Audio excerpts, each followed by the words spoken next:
Welcome back. Now, if you are new to the stock market, you might naturally have this question as to how you can start trading in the stock market. In order to start trading in the stock market, you will need to open a trading account with a stockbroker in your country. The stockbroker would guide you on all the formalities to be completed so that the trading account can be set up for you. Once a trading account is set up, you will need to transfer funds to your account so that you can start trading. If you would like to start trading, you should also broadly understand how your trade is executed. So we have listed here the steps in a typical trade life cycle. The first step in life cycle of a trading transaction is trade or order initiation. In this stage, the investor places an order with the broker. He decides on the price at which he will like to buy the security and the quantity, that is the number of shares or stocks he wants to buy. Depending on his preference, he places a market order or a limit order. What is a market order and what is a limit order we'll look at later. Once the order is taken by the broker is responsible for the risk management and order routing process.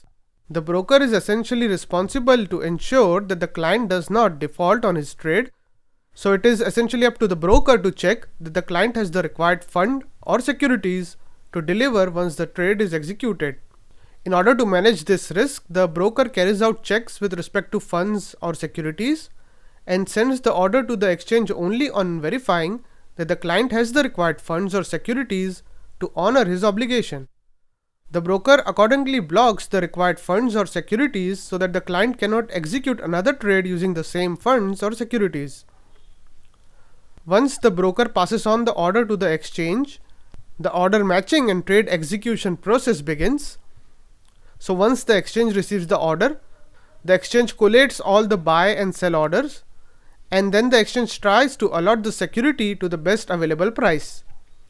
Once a match is found, the trade is executed and the exchange sends the notification to the broker, who in turn informs the investor. Once a trade is executed, it has to go through a clearing and settlement process. A trade is cleared through a clearing house, but neither the investor or the broker directly interacts with the clearing house. Instead, there are some intermediaries which are known as clearing members who act as an intermediary between the clearing house and the broker. Essentially, the clearing house takes all the trades executed through a clearing member and informs them about net obligations in terms of securities or cash for each security.